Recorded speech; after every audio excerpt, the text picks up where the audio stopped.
afternoon, ladies and gentlemen. This Memorial Day weekend, which is really celebrated, is coming Monday, but a lot of people got the early start.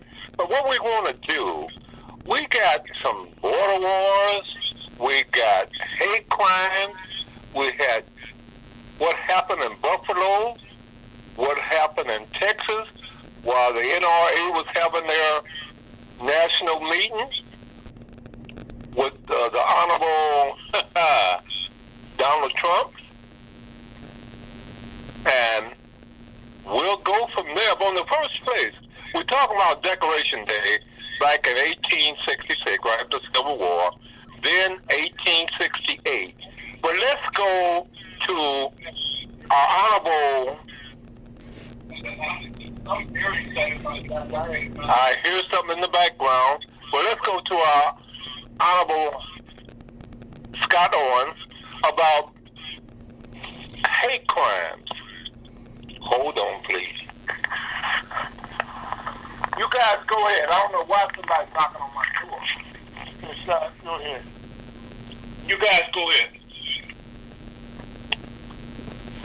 Well, this is Scott Owen, and you know, I can't fathom why these people are doing this. These hate crimes, the Buffalo shooting and the one in Texas. It's just mindless. Not sure what Mr. MC would like me to say about it, but there's no rhyme or reason to it.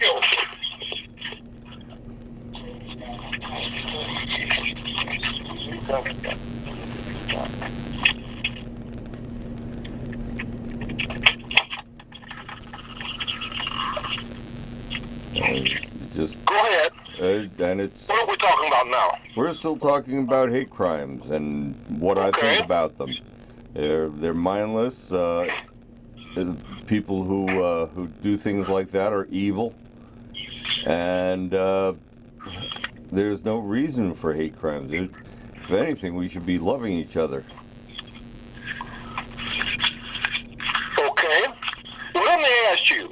Yes. Do you think that there was a hate crime in Buffalo?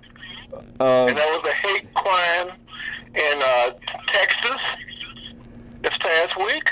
The one in Buffalo, definitely. The one in Texas, I'm not really sure what he had to hate, but unless you hate elementary school kids, and but it was ill. It was not taken care of well by any stretch of the imagination. And anytime we appreciate your comments too, Mr. Aura. Let me ask you this. Now, will any of they claim, or we know for a fact now, that the policeman dropped the ball? Were any of those policemen that were supposed to guard the school, were they Latino or were they Europeans? They've dropped the ball 100 times there. At least according to everything I'm reading. Okay. While he's reading, Mr. Folks, what do you think? What's your guesstimation on that? Well, in Buffalo, we already know that was a hate crime. That's all the killer, that did this crime. Admitted that was his intention, was a hate crime. In Texas, we still yet to get an understanding why he killed, those kids. Matter of fact, we're not even sure they ever gave his nationality, who he was, but he was under a bunch of Mexican kids for the most part. Because this little small town is very close to the border, but one thing I would say, there was some very articulate, very smart young kids. And it was very much, in tune, to being good students and stuff. So we don't know why he did what he did, but all we know that he did kill his grandmother. He got to kill his grandmother, who did survive the shooting. Well, let me ask you this. They said he was a school dropout. Yes. Did they say what his nationality was? So I just said that there's no one that said what his nationality was, so we don't know exactly why he did what he did. All we know that he definitely knows 18 years old, but as to his nationality, no one has said that yet at this point. What have you heard, Scott? I haven't heard anything about nationality either, sir. All I know is a very tragic way to end 19 kids' life. Well, let me ask you this. How does a European define a hate crime? Well, I don't consider myself a European. I'm just an American like you. But I define a hate crime as something that is done to another person, or any other person really, that is different from you, just because of the difference. Okay. And they say it's just like back in the Civil War, we had black folks that fought on both sides. Yes, we did. Uh-huh. And we had white folks who were fighting for the end of slavery. Right. So, it was on both sides. You're right. And throughout the wars, World War II, we had the Tuskegee Airmen, and the Buffalo Soldiers, and other people that were very brave and fought for the United States. Mr. Aura, you had lived close to a plantation. What type of thoughts, or your thought process, relating back those days you heard about the plantation? Well, MC, as far as me, I was born on a plantation, but on the plantation, my mother, on her side, she was on a plantation, but I was raised in a regular city, which was the very large city in Mississippi at that time, Vicksburg, and there wasn't any thoughts about people being different. Some people had that, people didn't, and we were kind of the half generation that we had, most things anybody had, that causes us normal everyday people. Well, we talk about plantation, we talk about slavery. We also, a lot of people are capitalizing off of slavery by making them tourist attractions. We can go down Mississippi, we can go all over, that they are now tourist attractions to draw people in. Well, I think that it's not necessarily a distance. I mean, the Civil War is that there were two people they were fighting for two different causes. It wasn't necessarily totally. It was about that about cotton. It was about the workers they needed to have. There were people who had money, okay, and the blacks, were not involved. And like God just said, I agree. We fought for both sides there, so it wasn't a thing about that. It was about people who wanted to own slaves. That was the one that was basically for the war. Okay, we're talking about going back 1866. We're talking about going back 1860. We're talking about Decoration Day to now Memorial Day. And the same token, while we're looking that up, we'll see if we can get our invited guests on the line. But I think we can just go ahead and talk about Memorial Day or Decoration Day as we see it today. A lot of people take their time out to go to the cemetery to put flowers, wreath, or whatever on their loved ones. Let me say this first one, okay? My father, okay, fought in World War I, and he was buried in the cemetery in Vicksburg, Mississippi, which is a national memorial. And matter of fact, we put the wreath on his grave. Matter of fact, he was as a veteran. We put flags on his grave every year. And so right now, I honor any veteran who fought any wars, from the Civil War, from the World War I, World War II, Korean War. We had the Vietnam War. We had the war in the Middle East. All those veterans are the ones that we're honoring right now on Veterans Day, and that's what the Veterans Day, the Memorial Day, is about. Honor people who have fought for our country. That's what this is all about. Well, let's go back. You said your father fought in World War I? Yes, he did, sir. Okay. Are you familiar with the Elaine situation that happened in Arkansas? I know. I'm not hearing anything about Arkansas other than what I learned from you on this program. Well, they said approximately about 150 World War I black veterans, they were sharecroppers in Elaine, Arkansas, whereas they wanted 75% of the profit. And the people, the real Klan, didn't believe in that. They murdered all of them, and nothing has been done to date. Now, someone would check with the Arkansas A&N in Pine Bluff. The history teacher probably can tell you about what happened in Elaine. Now, we can also talk about what happened in Ketcher, Arkansas, what happened in Black Wall Street in Tulsa, Oklahoma. But not only those cities and states, but this is something that's been occurring all over. What is your background or your thought process on these situations that you probably heard about or read about?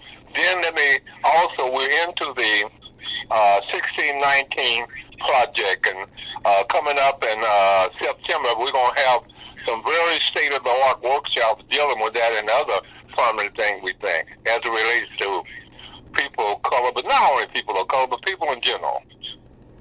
Well, MC, I consider myself not an expert don't consider myself an expert in knowing about the wars are really tight. But what I know about Arkansas, like I said before, I listened to your show where you had on several professors on your program as well as some historians there, and we had listened to talk, okay, like Michael Anderson, another young man, Mr. Bay, who had talked about what they're doing in Arkansas as far as slavery, as far as even the black people land, and and put it to other use. So I'm not familiar otherwise than that or hear about very little about how. Matter of fact, you see, in Vicksburg City where I grew up was, it was very much in a Confederate city. And in there, we had Confederate flags all over the place. And that's where one of the greatest wars that when the Civil War was lost by the South was actually in Vicksburg when they lost the war there.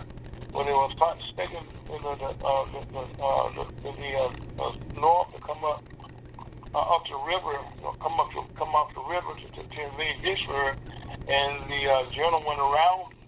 If you know your history, he came into Vicksburg from the rear, and they were caught totally off guard. They thought Vicksburg was on a hill that they could not. They were somewhat invincible because they could go up the river, and they were attacked from behind. And that's where one of the greatest losses would contribute to the defeat of the South in the Civil War. Okay, before we're gonna go to Mr. Scott Owen, but before we get to that, in New Orleans at the National World War II Memorial, they have information on the Navajo Indian tribe broke the code in World War II. Also, they had 860 black female postal workers because of racism wasn't allowed to deliver the mail, and they broke through that. Now, let me ask you, Mr. Scott Owen, you got a very important seminar that's going to take place next week. Tell our audience what's going to take place and who are you targeting? Certainly, the group, the Disabled American Veterans, which is a lobby for all veterans who are disabled. They've been around for over 100 years, and I'm going to be at the state convention, the Missouri State Convention next week. So we're going to be broadcasting a repeat show of Mr. MC's, the Guess Who's Coming to Kansas City. And what we're going to be doing at the meeting is talk about the transportation that disabled American veterans can have, and all the different services that how to file a claim, how to file an appeal, what we can do to help with the lobbying of Congress and things like that. So that's it's a very important work that we're going to be doing next week in Jefferson City. Oh, I'm glad. I was going to ask you where would it take place. Well, it'll take place in the capital of Missouri, yes. Jefferson City. Okay. Let me ask you. Each president normally comes in and announces who is Secretary of the VA Veteran Affairs. How do you rate our present Veteran Administration as compared to the previous one with Donald J. Trump? Are you talking about the Disabled American Veterans or the Veterans Administration? The Veterans Administration. Normally the president, same way he named the chairman of the FCC, Federal Communication Commission, right. They also named the different secretaries to head up what they think consider the important departments in the different states of the nation or what have you. Just want to get your idea of what you think. Are you really benefiting as a veteran to get all the cooperation you try to seek from the Veterans Administration? I think I'm benefiting. I think the Veterans Administration could be improved a lot, but I don't think that it's I think that they are changing in a good way. I like the privatization that we're getting. We're looking at people who weren't able to get services before that can now. The adjudication system is getting better, where they're including more people, and it's one of those things that the VA is there. I mean, Lincoln said that we needed to take care of the widows and the children of those who bear the brunt of war.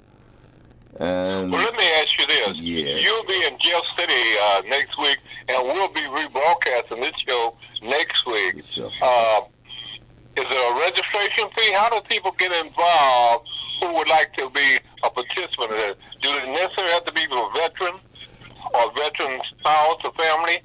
The bylaws of the DAV does say that you have to be a veteran of any war, of course, or any time. But you go to DAV.org. You can become a member of the DAV, and any service officer from a DAV or American Legion or whatever can help you with your claim. Get a little bit of compensation for documented maladies. That's all you really need. Just I'm the service officer for Chapter 53, which is the greater St. Louis area, not including the city. So okay, if you just tune in, you listen to Guess Who's Coming to Kansas City, and we're talking to two old pros on the line, both located in Ferguson and St. Louis, Missouri. But I want to know from each, either you, Mr. Folks, or you, Mr. Scott Owens, what does a person have to do to benefit by attending this special, I guess, seminar, or what would you call next Saturday show? Will you be in Jeff City?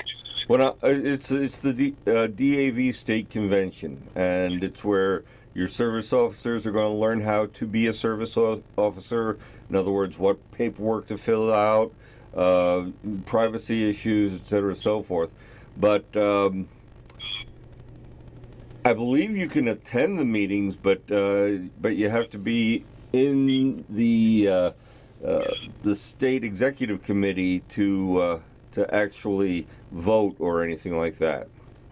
Okay, that's for the voting process. Yeah. But also, veteran spouses, they're able to attend it too, but they just can be in attendance, right? Well, yes, or if you'd like to become part of the Disabled American Veteran Auxiliary, I think that's under the DAV.org website as well. Mr. Folks, about that we know of that you're a veteran, how do you feel about this? Do you think... No, I'm not a veteran. No, I'm not.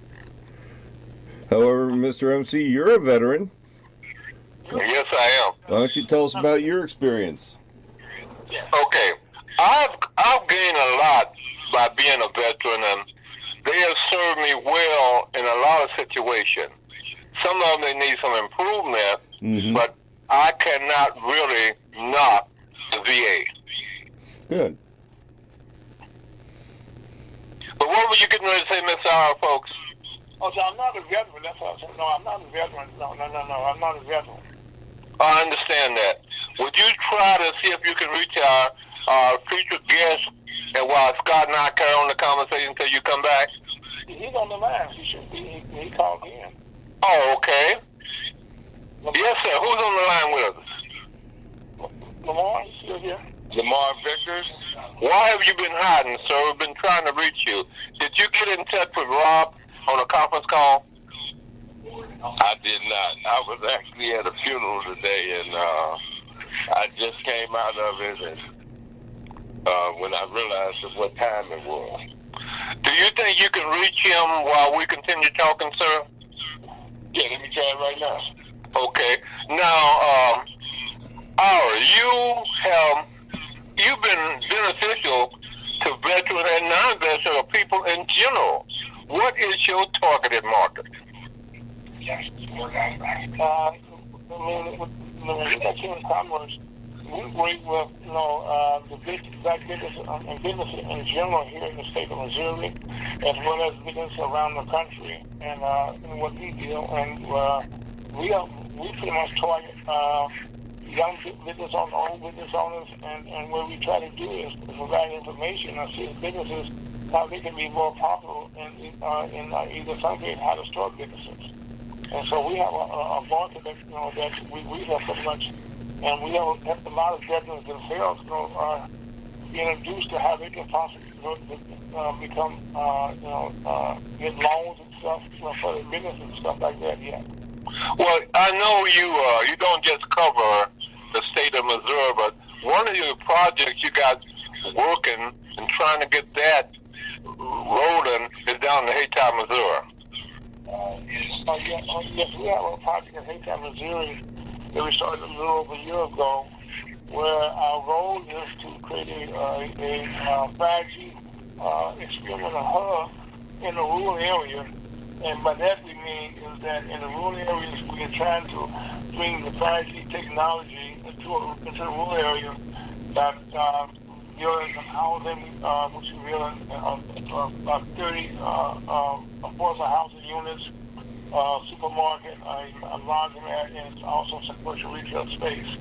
And in that area in Haytown, Missouri, we've been moving forward with the city of Haytown, with a gentleman there with the library, and also with Mayor Lisa Green. They've been very supportive of what we're doing there, and we have several of our members, Mr. Marvin Cobb, Mr.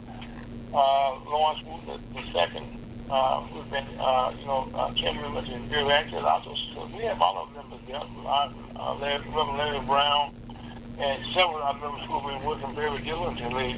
Mr. Keys, and I go down the list of our members and stuff, who have worked very hard with us. And another gentleman by the name of Mr. Donnie Green is about to invest in the creation of starting a 5G Technology Institute in Haytown, where he's in the process of buying land now for that also. So we have quite a bit of activity going on in Haytown, and what we're doing there is trying to create jobs in Missouri.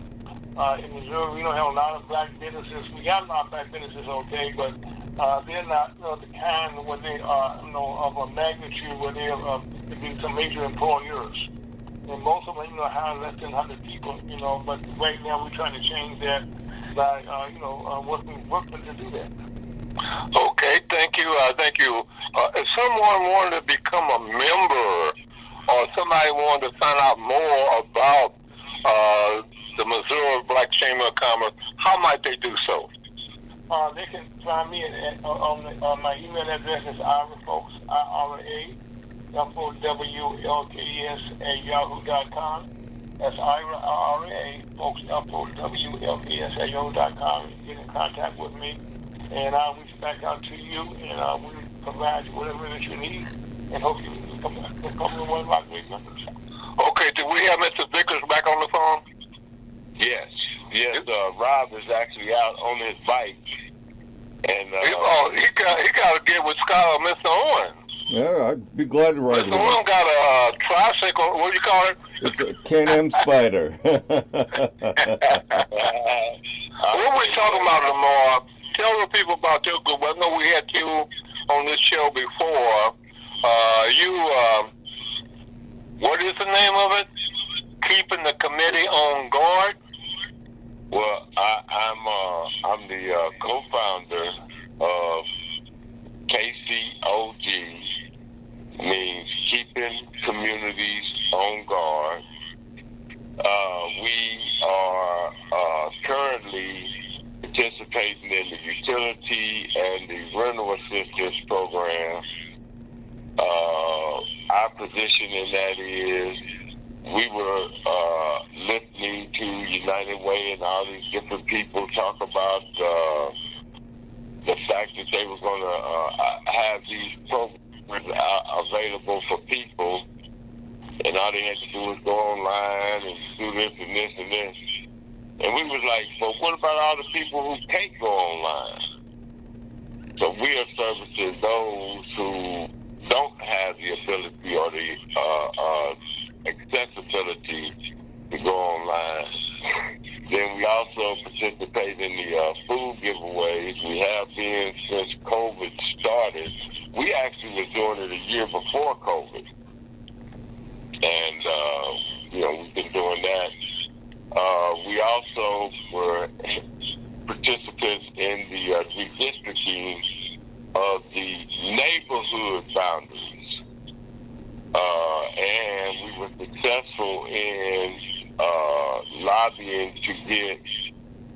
my district, your district, and the 3rd district push west. They were trying to, Blue Hills traditionally started at 47th Street. Well, from the last redistricting, they moved it up to 51st Street. And this redistricting, they was going to move it again up to 55th Street. We said, no way, no how. You take us west. They said, but if you go west, you're going to include all of these other voters from the Plaza and the Westport, and you stand the chance of one day maybe even having a white city council person in your district. We said we accept that challenge because going west, what it does is it increases the medium income of the 3rd and the 5th districts. And so it now is our obligation and responsibility to increase the voter turnout. Because we said to them, look, it's real simple. Only 5,000 new voters are in the 5th district now. But it's 25,000 that are already registered to vote that just haven't voted since Obama. And don't vote unless it's a presidential election. So now, we are in the process of putting on our first get out the vote rally of this year. And let's see what else. Right now we are participating. Brandon Ellington introduced an initiative that would empower local organizations to be able to go out and get funding and get support from the cities. And I guess this, Mr. Vickers, that you and Mr. Scott Owen have something in common. Both of y'all in transportation, and you are like what's the song the guy, the country western guy used to sing, "On the Road Again." You're a taxi driver, right? Yes, sir. Okay. I'm a taxi driver from 1979 to 2004, and got married. Told my wife, said, "Come on out and drive with me." She seen how many women I picked up and said, "Oh, no, you can't do this." Okay, let's switch it over to Mr. Scott Owen. I know you're happily married. Do you get those same type of threats too? I've been married for 38 years, sir, and never changed the never changed the oil on that. So. Okay, Mr. Folks, I know you do a lot of driving from this place to this place. You have something you want to add to it? And by the way, if you just tune in, you're listening to a special broadcast on Memorial Day weekend, and we're covering a lot of areas. So be sure, how can a person listen to the show? Would you tell us, Mr. Folks, or would you tell us, Mrs. Scott Owen? Go ahead, Mr. Folks. That's okay. My name is Al Frost. I'm the founder of the Missouri Chamber of Commerce. We host a show every Saturday from 1 to 3 since 2015.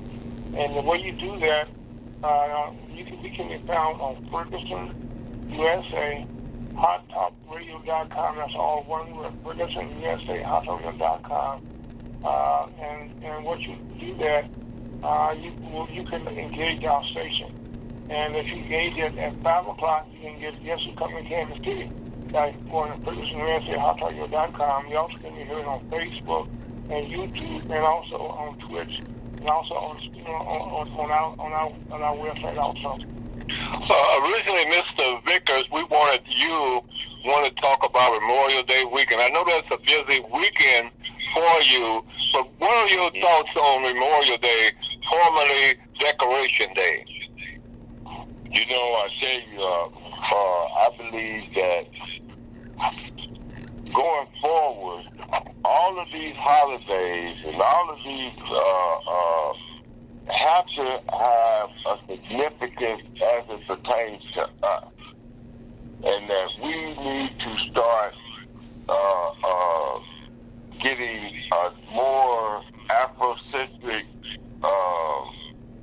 ideology and approach to the way we do a lot of things.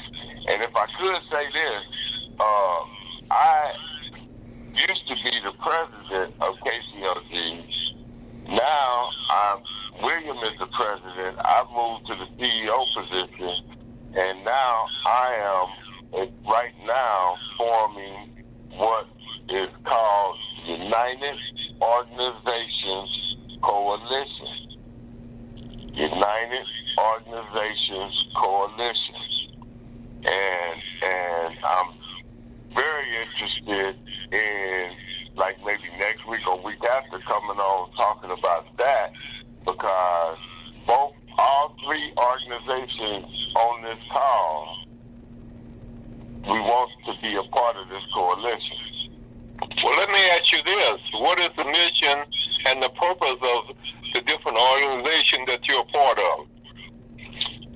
The purpose is we want to create a resource center, if you would, a resource outreach for our streets, so that when we got a group we forming called God's Gang, and God's Gang is prepared, once these resources have been exposed to the community, ready to say to these youngsters, look, time to put these guns down, come do something positive with us, and guess what? We're not acting. We telling you, this is what you're going to do. And if you don't, guess what? It's not going to be the police that finds you. It's going to be us. And it ain't going to be no more 7 years. It's going to be 50. Ain't going to be no more going to the first offender tank. You going on the sixth floor with the Rams. And we're going to redefine that word snitch. And so I'm really excited that the three organizations on here have a very significant part in this, in the resources that we'll be able to offer to our people. Okay, Mr. Folks, what about when they reduce the age limit that anyone as a parent now can go out and purchase a gun? And we seem to be black killing black.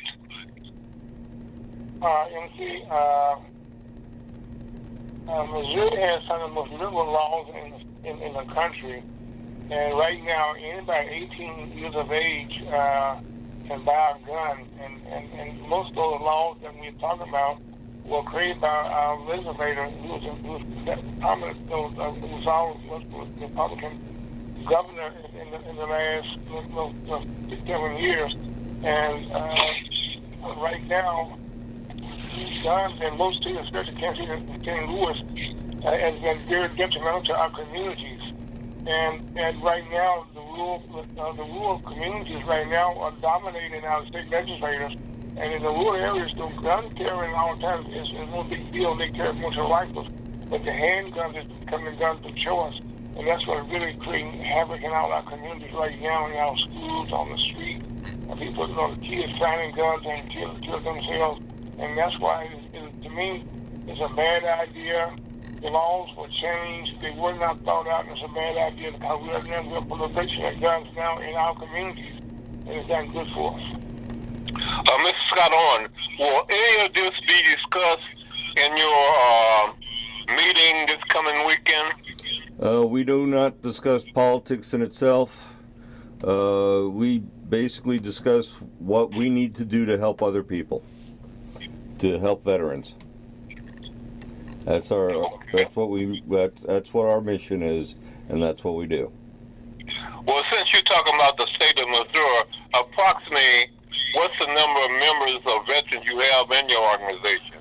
Oh, glory. If you can feel that. I really can't feel that. I'm the commander of my own chapter, and that has probably close to 200 people active and inactive in the chapter. But the all over the state, I really don't know the good number for you.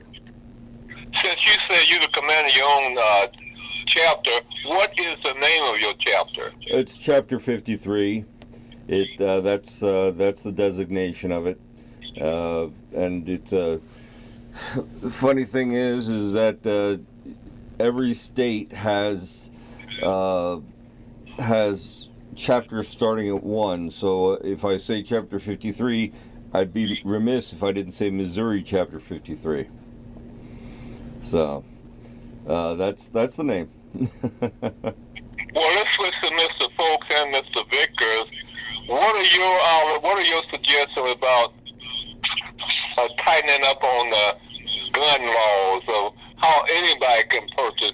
We've been the last couple of weeks. You had the Buffalo massacre.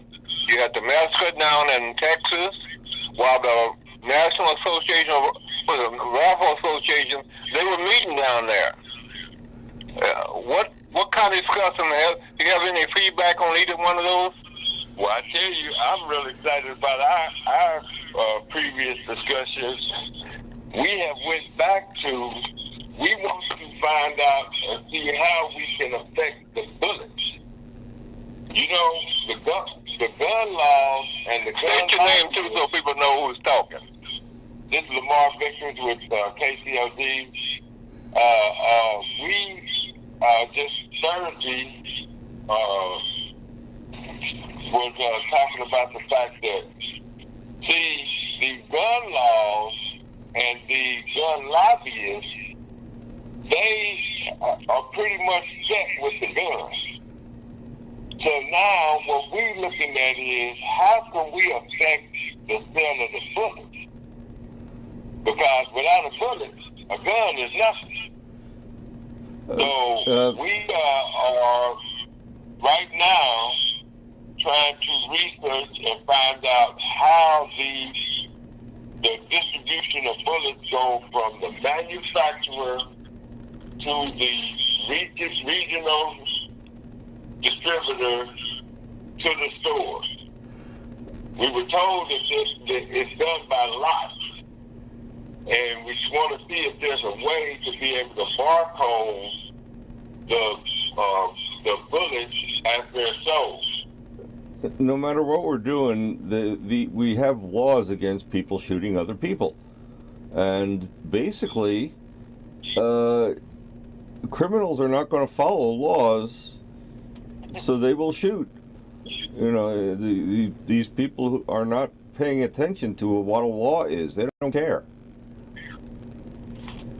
Well, honestly, what it is that, see, we have a society that is enabling them to do it by the fact that, number one, when they do it, nobody tells on them. See, and so when they do this, they do it knowing that pretty much they're gonna get away with it. The homicide detectives here do such a raggedy job of investigating until they know pretty much they're going to get away. And they also know this. If they get caught, they get caught down from murder to manslaughter. They do 7 on 10, and they back out again. So I say to our prosecutor here, you're a part of the problem.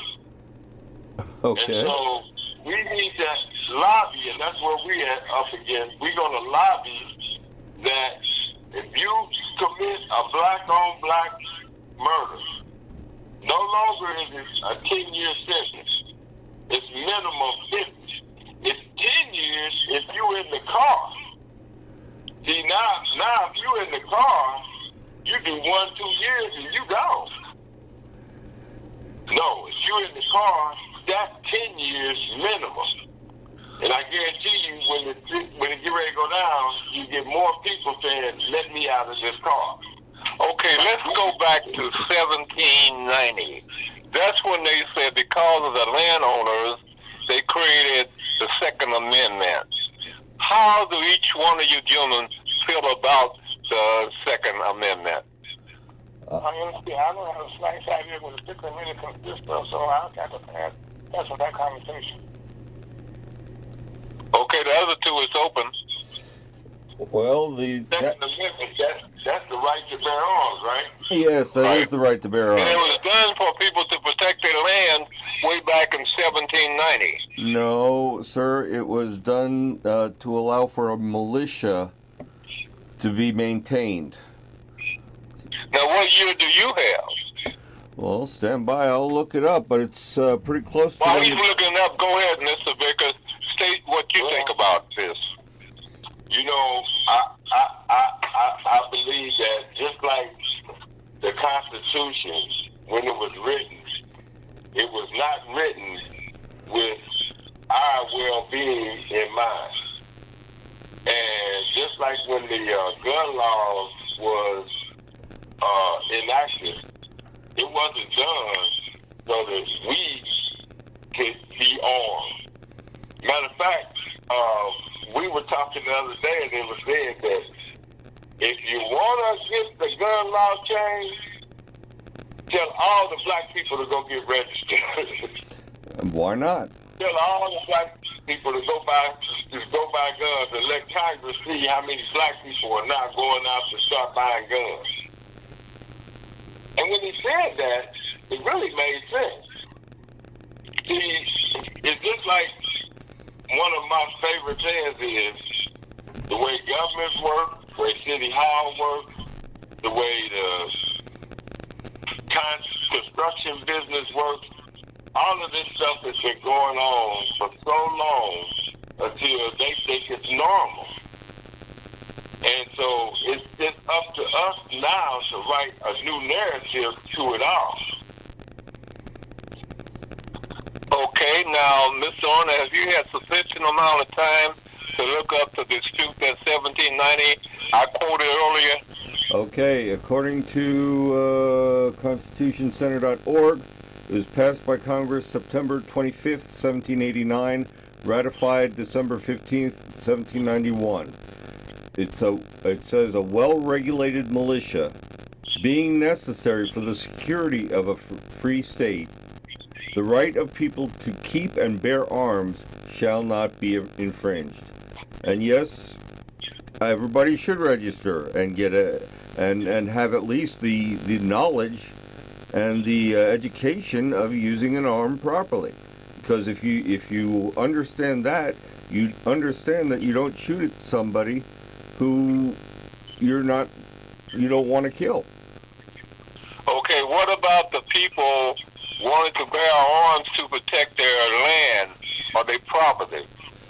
Well, it doesn't say that in the amendment, but in order to preserve a free state, the democracy, that's why we need to have the right to bear arms.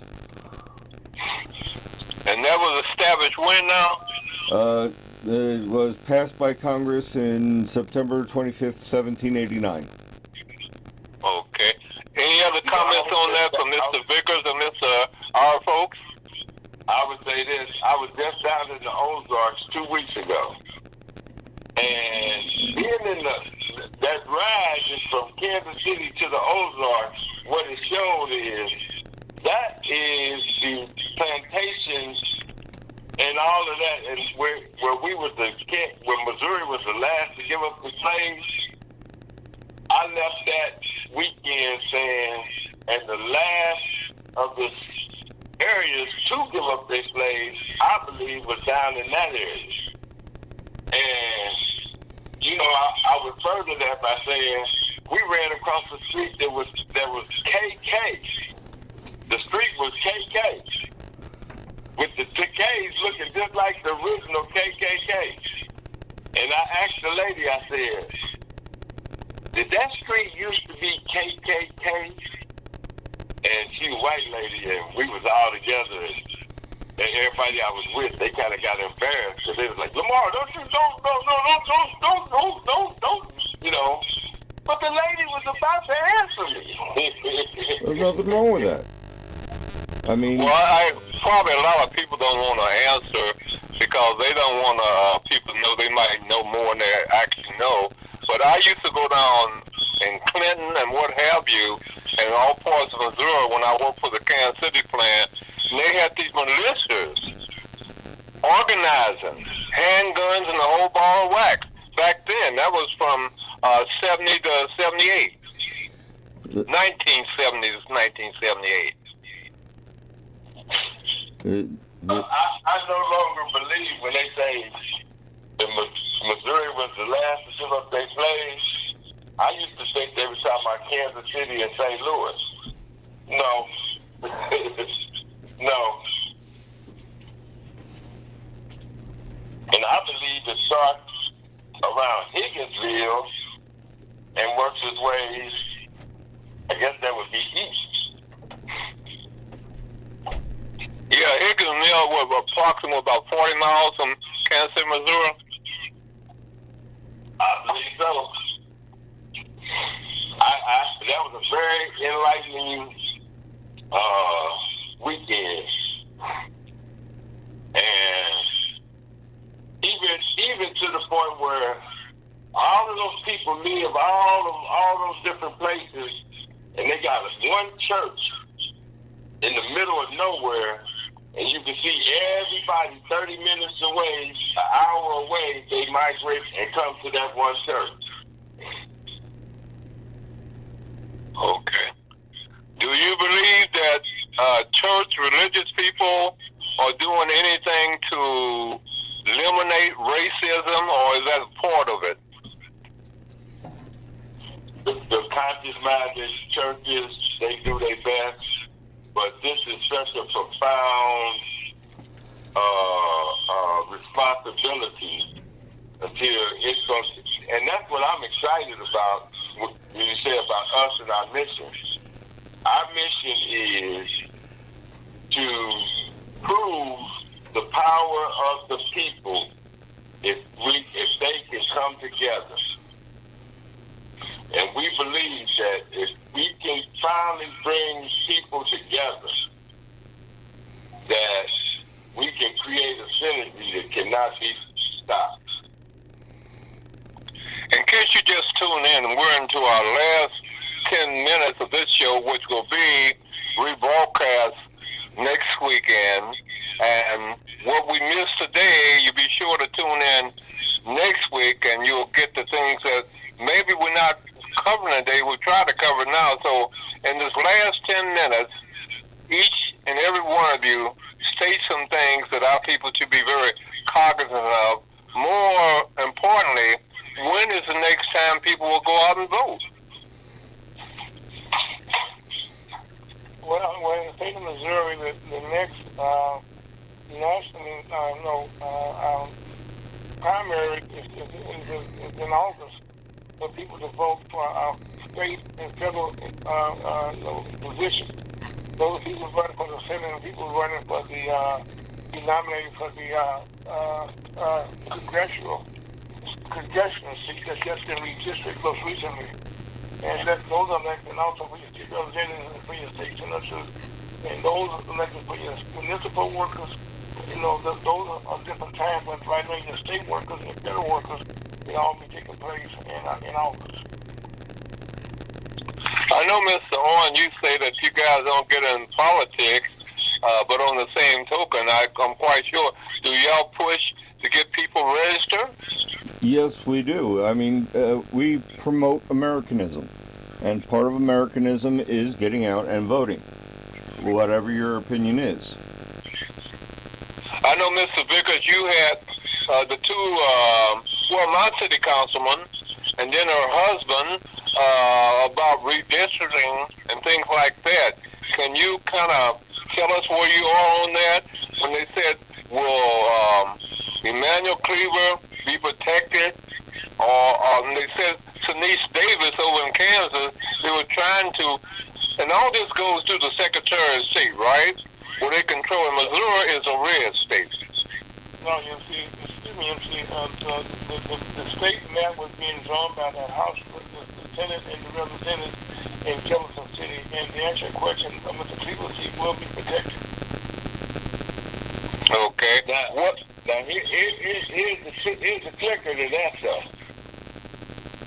See, Cleaver, as it turned out, had so much power that they couldn't do his seat. But every other seat that they could get a hold to, like Sharice Davis, she's in trouble. See, she didn't have the political clout that Cleaver had, but consequently, Kansas, they just did what they wanted to do. You mean Sharice Davis, right? Oh, yeah, she's in trouble. And a lot of the Democrats across the country are going to suffer the same fate. And the only strong turnout is going to be able to affect the change that they put in place. And I say to you that we are embarking and it's wonderful to know that I was going to be on the call today because I said to them Thursday, see, we need this to be a statewide movement.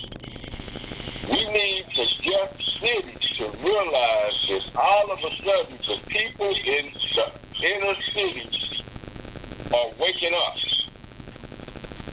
and that they are starting to vote. And I wanted to see numbers in August and November that they have never seen before. You know, you say that Councilwoman Sharice Davis is in trouble. What is her boundary for her to remain as a congressperson in Wyandotte County and et cetera? Is Bonnet Springs connected to that? I don't know that, but I just know that I've been in Congress, been in meetings where they weren't just talking to me, where they were discussing that. And I also say to my brother on the call that we do nonpartisan get out the vote rallies. We do have sometimes have people who are running to come and speak, but we're not there endorsing anybody. What we're endorsing is your God-given right to vote. Okay, as we get ready to close out, and I'll have something to say, but let's start with you first, then Mr. Scott, Owen, and then Lamar Vicker, and then I'll close it out. Well, I don't first assume I can come with who wish that everyone has a safe holiday weekend. Please wear your face mask. COVID-19 is still alive and well. And then also enjoy with your families and hold your loved ones close to you and pray for those people who have been involved with the shootings around the country and that there be no more. Next person. I'd like to say, please remember what Memorial Day is. It is not the day to remember veterans. It is not the day to be happy. It's a remembrance of those who have passed before us, who've given us what we do have, whether we like it or not, and those who signed a check and said that it's okay if I have to die for my country. Mr. Vickers? I just want to say to everybody, I echo everything that was said before me. Have a great holiday weekend, and just know that it's time to go to work. And when the next couple of times that we come together, we'll be talking action steps as to how we're going to go about accepting the responsibility of changing the current culture of our community. Okay, this is MC